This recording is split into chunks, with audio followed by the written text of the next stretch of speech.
चलिए आज सबको लिखिए लेसन 5 केमिस्ट्री का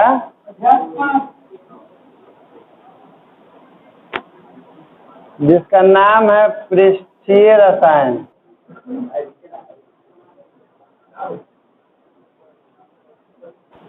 इसको लोग बोलते हैं सरफेस केमिस्ट्री।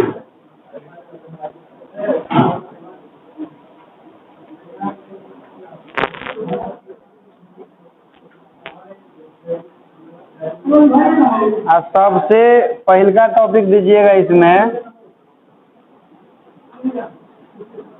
अंतरापृष्ठ या पृष्ठ।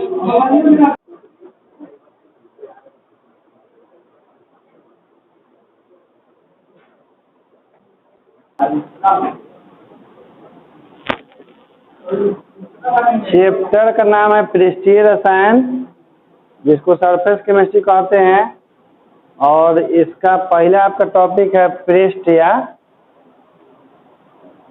अंतरापृष्ठ। देखिए, जिस चैप्टर का नाम है पृष्ठीय रसायन, तो पृष्ठीय रसायन का जैसे मतलब होता क्या है एक्चुअल में, जैसे देखिए पृष्ठ मतलब क्या होता है, सतह। तो जैसे कोई भी रासायनिक अभिक्रिया होता है तो रासायनिक अभिक्रिया में एक परमाणु दूसरे परमाणु के से अभिक्रिया करता है तो एक दूसरे से जुड़ता है, तो उसका अंदर में घुस के जुड़ता है कि उसके सतह पर चिपकता है, सतह पर चिपकता है। यानी कि कोई भी क्रिया होता है, एक पदार्थ दूसरे पदार्थ पर क्रिया करता है तो वह उसके सतह पर क्रिया करता है।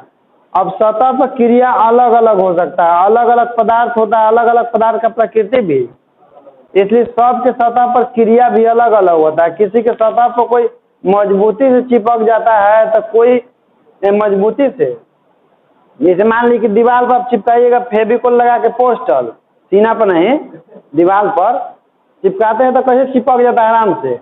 लेकिन वही कोई शीशा रहेगा, ओकरा फेविकोल लगा के चिपकाइएगा तो उतना मजबूती से। तो फर्क क्या है कि वो भी सतह है ये भी सतह है, लेकिन एगो पर मजबूती से चिपक जाता है एगो पर।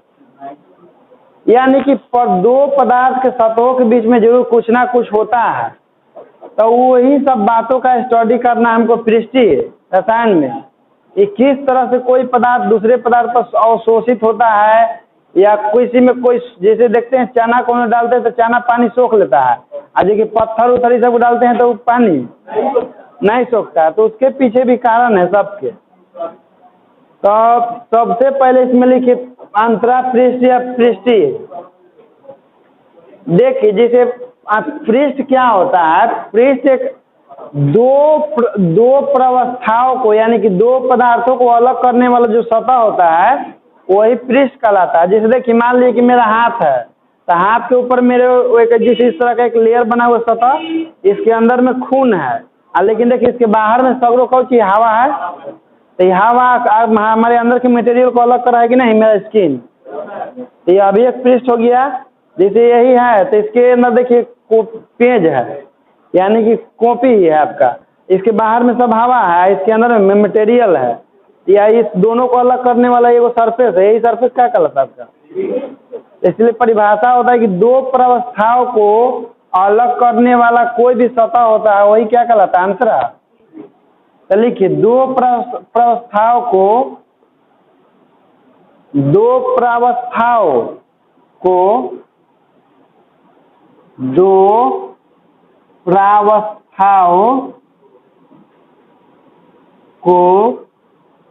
अलग करने वाली सीमा को, दो प्रावस्थाओं को अलग करने वाली सीमा को अंतरापृष्ठ या पृष्ठ कहते हैं। अंतरापृष्ठ या पृष्ठ कहते हैं।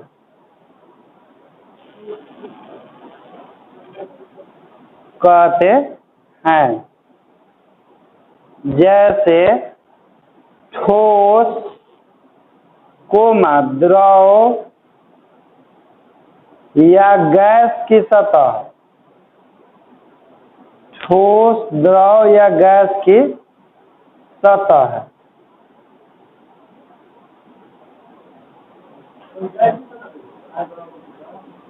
गैस जैसे कैसे हमारा पृथ्वी है, तो पृथ्वी के चारों ओर वायुमंडल है, तो उसका भी वो सीमा है ना, जिसके बाद कोई गैस नहीं है। और गैस का भी सतह होता है, द्रव का सतह देखते करते हैं कि पानी है तो उसका सतह होता है लेयर ना ऊपर का। इस मान लीजिए कि इसमें आप यहाँ तक पानी भर दिए, तो यह एक सीमा है जिसके नीचे पानी पानी है, ऊपर ऊंचा हवा है, तो यही सीमा क्या कहलाता है, द्रव का सतह। ये ठोस है, ये एक सीमा है, इसके बाहर हवा है, नीचे अंदर पानी है। तो चलिए अब लिखिए पृष्ठ रसायन। पृष्ठ रसायन जिसको हम लोग कहते हैं सरफेस केमिस्ट्री। हाँ, पृष्ठ रसायन या पृष्ठीय रसायन।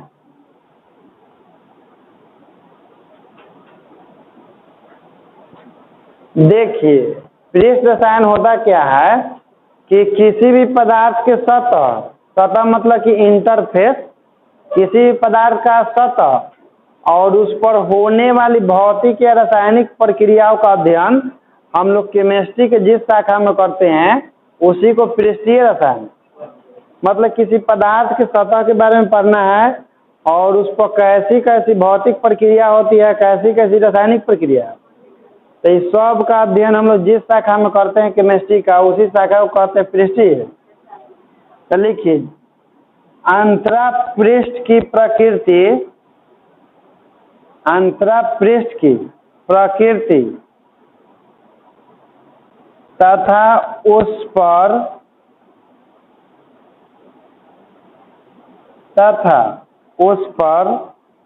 संपन्न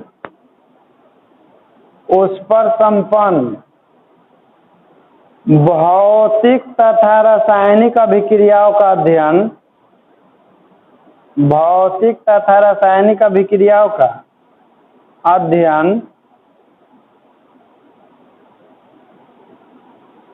भौतिक तथा रासायनिक अभिक्रियाओं का अध्ययन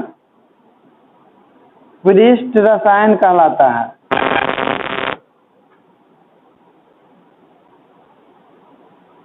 पृष्ठ रसायन कहलाता है। Paragraph change. इसके अध्ययन में सहायक परिघटना, इसके अध्ययन में सहायक परिघटना जैसे, देखिए बोर्ड पर, अधिशोषण, उत्प्रेरण, कोलाइडिस,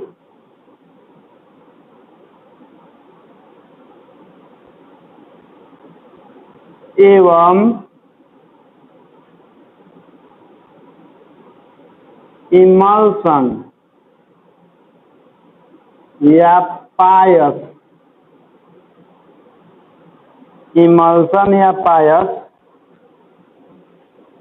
का समुचित अध्ययन किया जाता है, का समुचित अध्ययन किया जाता है।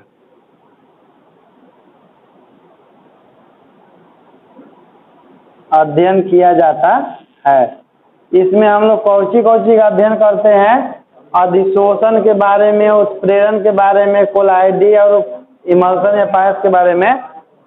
अधिशोषण मतलब कि किसी पदार्थ के सतह पर किसी दूसरे पदार्थ को अधिशोषित हो जाना। तो अगला टॉपिक लिखिए अधिशोषण। अधिशोषण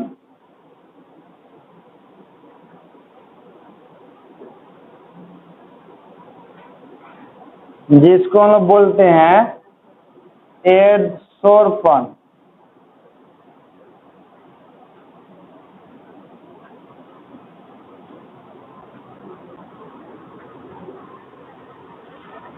एडसोर्प्शन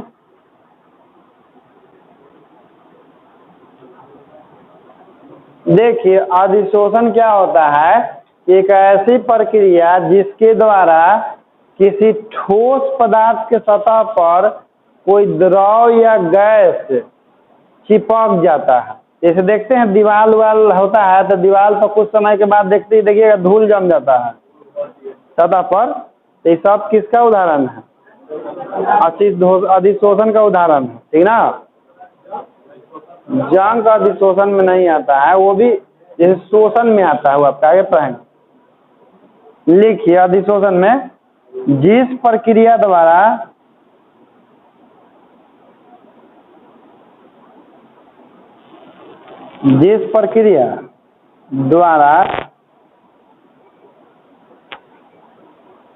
किसी ठोस पदार्थ के पृष्ठ पर किसी ठोस पदार्थ के पृष्ठ पर अन्य पदार्थ के कण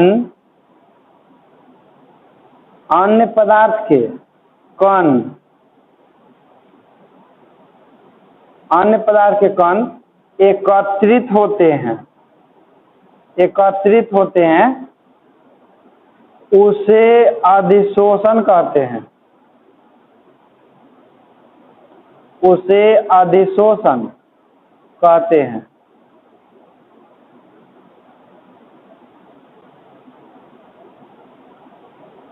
अधिशोषण कहते हैं।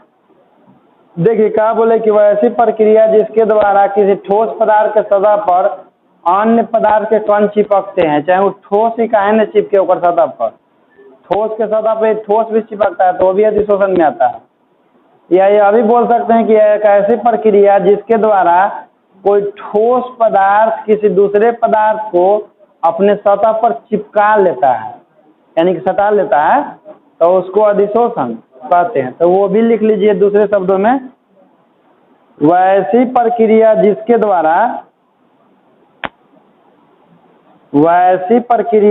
द्वारा कोई ठोस पदार्थ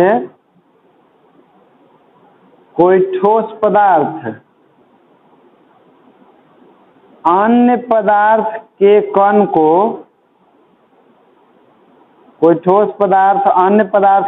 को अपने सतह पर चिपका लेता है, उसे अधिशोषण कहते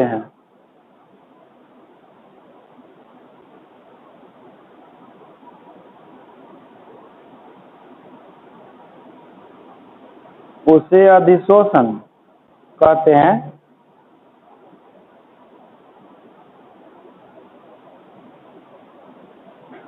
ठीक ना। अधिशोषण एक प्रक्रिया हो गया।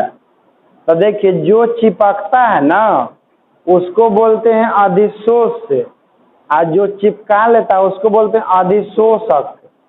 जैसे मान लो कि हम हैं, ठीक, हम फेविकोल चिपका लिए तो हम हो जाएंगे अधिशोषक, और जो सटता है वो अधिशोष से होता है। हाँ, टेप चिपकल है ना तो दीवार हो गया अधिशोषक और टेप हो गया। तो चलिए लिखिए अधिशोषक लिख के डाल दीजिए। अधिशोषक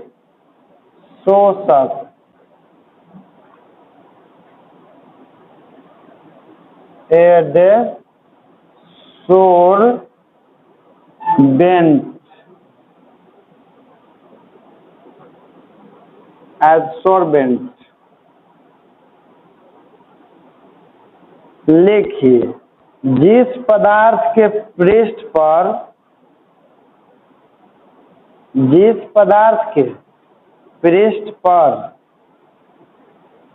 अधिशोषण होता है, जिस पदार्थ के पृष्ठ पर अधिशोषण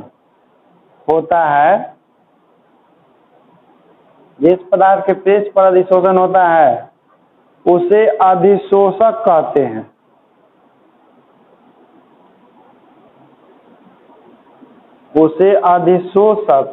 कहते हैं। जैसे में लिखिए एग्जाम्पल नंबर 1, लिखिए सिलिका जेल द्वारा जलवाष्प का अधिशोषण। सिलिका जेल द्वारा जलवाष्प का अधिशोषण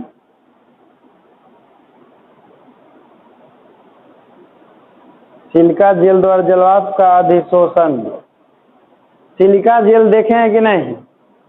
देखिए जैसे कभी दवाई वाई लिएगा डिब्बा में ना, इसमें गोली रहता है कैप्सूल उप्सूल, तो उसमें देखिएगा इतना छोटा है वो निकलेगा जिसमें उजरा कुछ होता है, छोटा सा पॉकेट में होता है उज्जर। उसको कभी फाड़ के देखे हैं कि नहीं? नहीं, उसमें दाना दाना टाइप का उजला उजला अंदर में रहता है, तो वही रहता है सिलिका जेल। उसको इसलिए डाला जाता है, इसलिए उसको डाला जाता है क्योंकि वो क्या करता है ना कि उसमें जो भी नमी रहता है अंदर में, उस नमी को सोख लेता है। क्योंकि नमी से दवाई खराब हो जाएगा ना, या कोई भी इलेक्ट्रॉनिक डिवाइस होता है तो उसमें भी सिलिका जेल पॉकेट के रूप में क्या करता है, छोटा पॉकेट होगा वाइट कलर का, उसमें दाना दाना रहता है छोटा छोटा, तो वही सिलिका जेल होता है। किस लिए?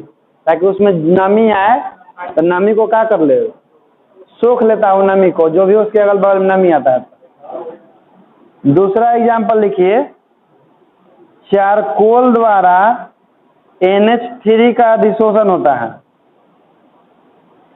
चारकोल द्वारा, हाँ, चारकोल द्वारा NH3 का अधिशोषण होता है।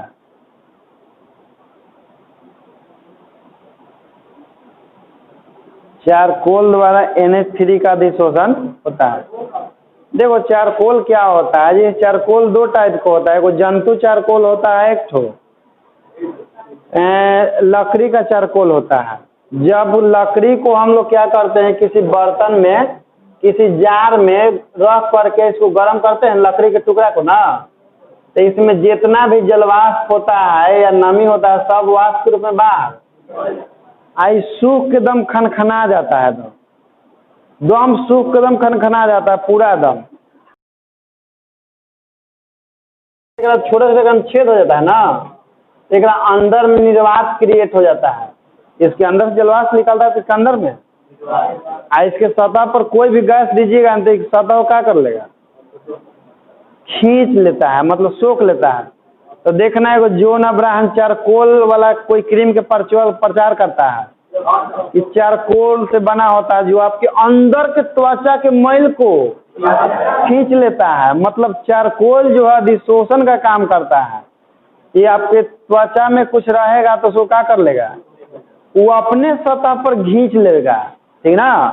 तो जब हड्डी के कोई जंतु के हड्डी को गर्म किया जाता है और उसके हड्डी से जलवाष्प या नमी निकल जाएगा तो वो बनता है जंतु चारकोल।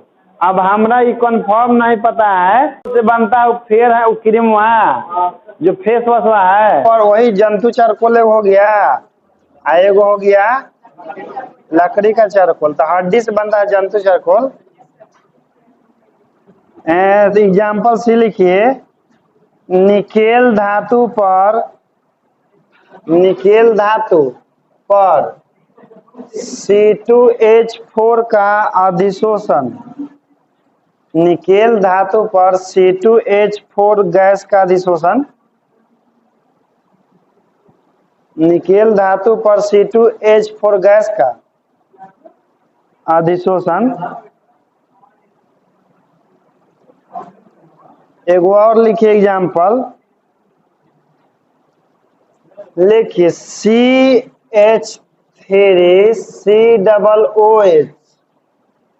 तथा I2। CH3COOH तथा I2 चारकोल द्वारा अधिशोषित होता है।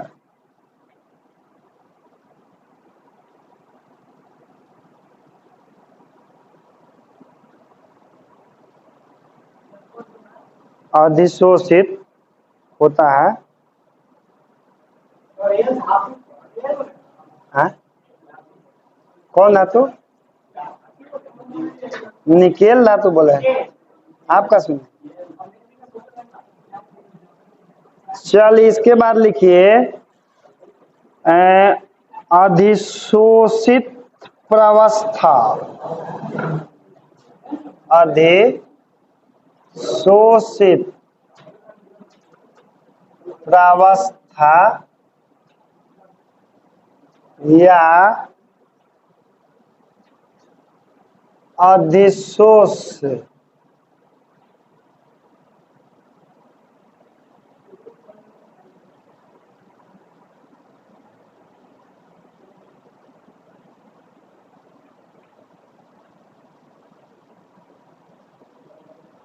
एडसोर्ब फेज, जो चिपकता है ना वही क्या होता है। जैसे मान लो कि कॉपी पर हम लोग क्या किए कि फेविकोल लगा के पेज साट रहे हैं, तो फेविकोल आपका उस पर चिपकता है और उसके बाद उस पर तो जो चिपकने को भी चिपक सकता है, लेकिन जनरली पहले कॉपी पर फेविकोल चिपकेगा तो आपका कॉपी क्या हो जाएगा, वो हो जाएगा अधिशोषक, आप फेविकोल हो जाएगा अधिशोष। तो लिखिए ठोस पदार्थ पर चिपकने वाले पदार्थ को, ठोस पदार्थ पर चिपकने वाले पदार्थ को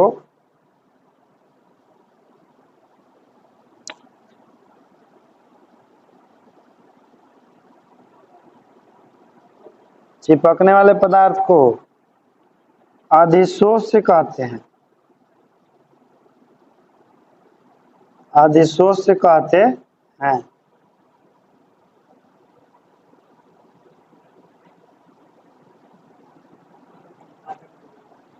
चलिए अब लिखिए अधिशोषण की क्रिया विधि।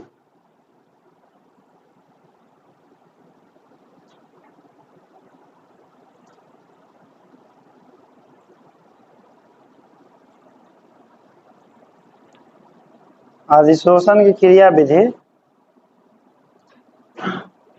लिखिए दे देकर, अधिशोषण एक पृष्ठीय रसायन में होने वाली, अधिशोषण एक पृष्ठीय रसायन में होने वाली क्रिया है। अधिशोषण एक पृष्ठीय रसायन में होने वाली क्रिया है जिसमें अधिशोषक के आंतरिक कण, जिसमें अधिशोषक के आंतरिक कण पर मजबूत आकर्षण बल क्रियाशील होता है, जिसमें अधिशोषक के आंतरिक कण पर मजबूत आकर्षण बल क्रियाशील होता है, जबकि पृष्ठीय कणों पर, जबकि पृष्ठीय कणों पर वांडर वाल्स बल क्रियाशील होते हैं, वांडर वाल्स बल क्रियाशील होते हैं,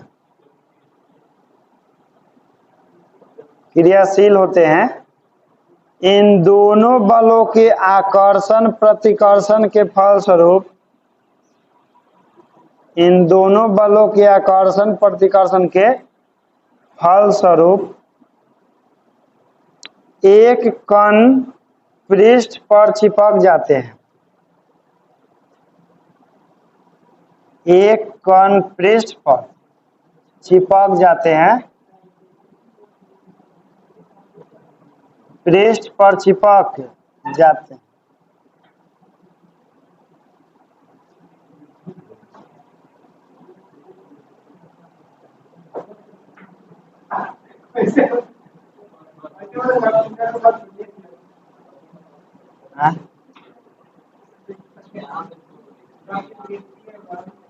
नहीं दोबारा नहीं बोलेंगे।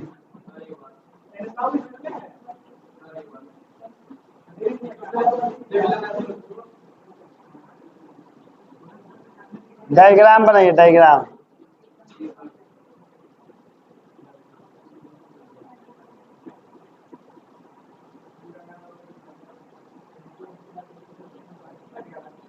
ये हो गया अधिशोष, जो चिपकता है वो अधिशोष, और जो अपने सतह पर चिपकाता है वो हो गया आपका अधिशोषक।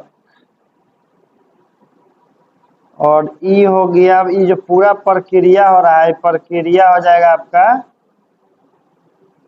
अधिशोषण।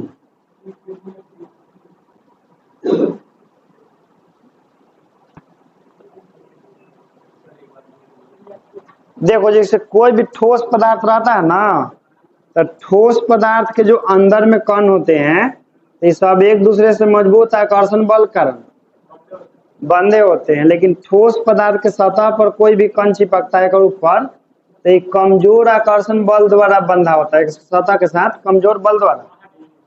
हाँ, जो बाहर जैसे मान ली कि हम आए, हमारे शरीर पर अगर धूल पड़ गया, धूल कण, ये सब कमजोर बल द्वारा चिपका हुआ रहता है, तब ना आराम से उसको क्या करते हैं, झाड़ देते हैं आराम से।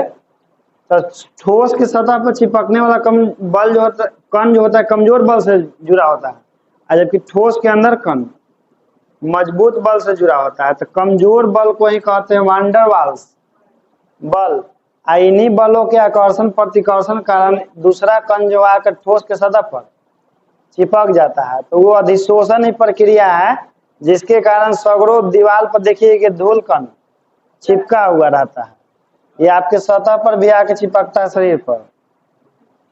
तो डायग्राम तो हो गया। अब लिखिए अधिशोषण की विशेषताएं। अधिशोषण की विशेषताएं, पहला नंबर लिखिए अधिशोषण की विशेषताएं में, यह एक स्वतः होने वाली प्रक्रिया है। यह एक स्वतः होने वाली प्रक्रिया है। यह एक स्वतः होने वाली प्रक्रिया है जो अति शीघ्र संपन्न हो जाती है। जो अति शीघ्र संपन्न हो जाती है। अति शीघ्र संपन्न हो जाती है। जैसे देखते हैं जहां तहां धूल कण चिपका हुआ रहता है तो उसको हम लोग कहेंगे तो चिपको ही जा, कि वो अपने से वजह पर चिपका होता है, क्योंकि हम लोग जैसे इधर गति कर रहे हैं तो हम लोग के पैर से धूल उड़ता है, गाड़ी चल रहा है तो उससे भी धूल, हर तरफ धूल ही धूल उड़ रहा है, लेकिन हम लोग के दिखाई नहीं देता है। वही देखिए कहीं से छिद्र से लाइट आता है तो लगता है कि यह धूल उड़ रहा है, जबकि यह ऑलरेडी पहले से ही धूल मौजूद था, लेकिन प्रकाश कम था इसलिए हमको दिखाई नहीं दे रहा कि धूल है। एक्चुअल में यहाँ भी धूल उड़ रहा है चारों तरफ, लेकिन प्रकाश के तीव्रता उतना नहीं है कि धूल कण को दिखा सके, इसलिए हम लोग धूल कण को देख नहीं पा रहे हैं, जबकि हर जगह का है धूल धूल है। हाँ, जैसे वो खिड़किया से लाइट आता है ना तो आदमी देखता है कि धूल है तो साइड से चल जाएगा बगल से अरे धूल तो सगरो है चारों तरफ। हाँ, दूसरा लिखो, यह अधिशोषक के पृष्ठ के आसपास तक ही सीमित रहता है। यह अधिशोषक के पृष्ठ के आसपास तक ही सीमित रहता है। यह अधिशोषक के पृष्ठ के आसपास तक ही सीमित रहता है।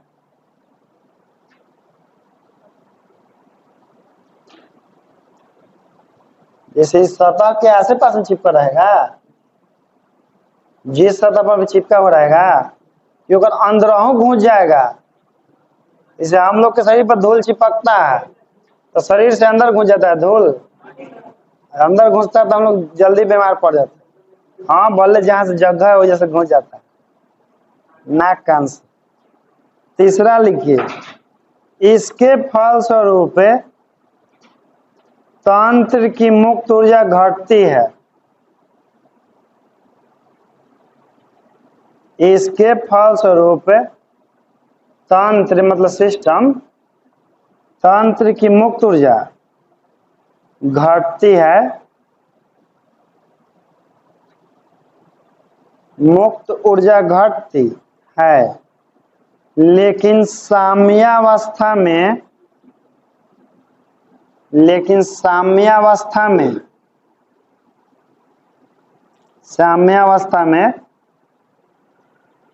मुक्त ऊर्जा का ह्रास है, लेकिन साम्यावस्था में मुक्त ऊर्जा का ह्रास शून्य हो जाता है।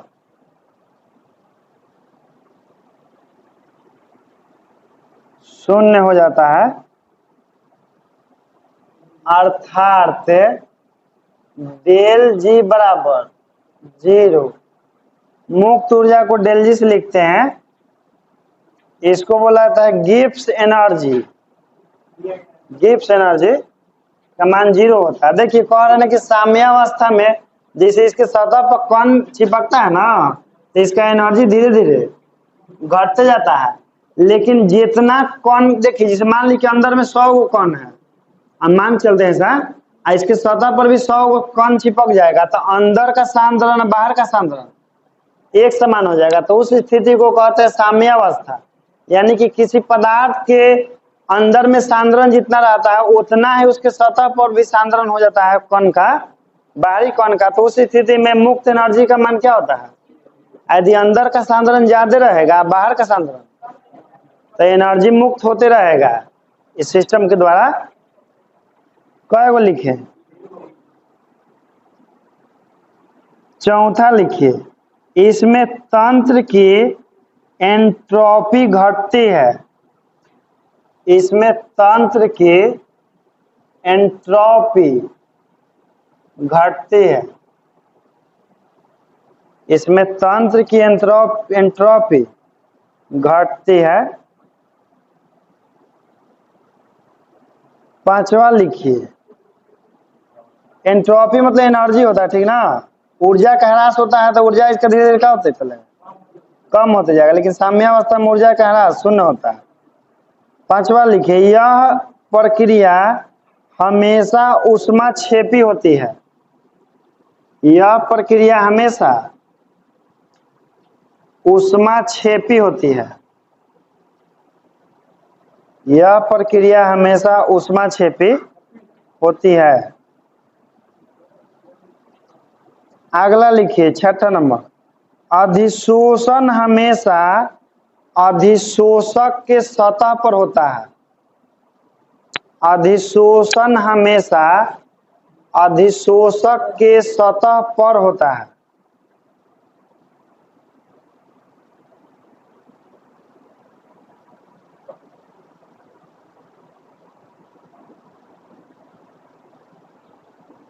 कि अंदर भी होता है?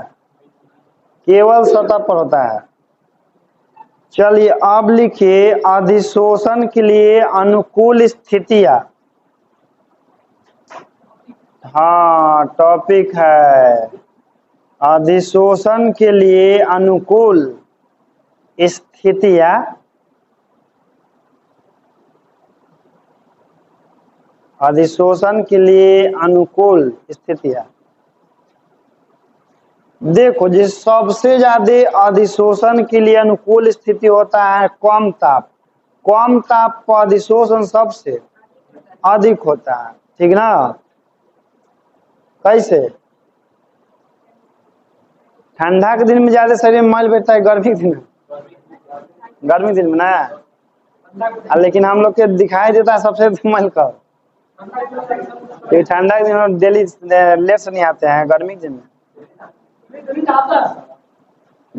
चलो लिखो तो अधिशोषण एक ऊष्माक्षेपी, अधिशोषण एक ऊष्माक्षेपी उत्क्रमणीय प्रक्रिया है।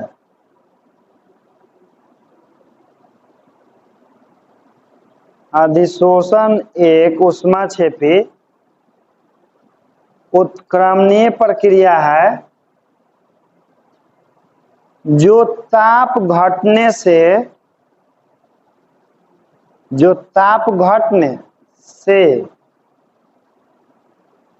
अग्रिम दिशा में विस्थापित होता है।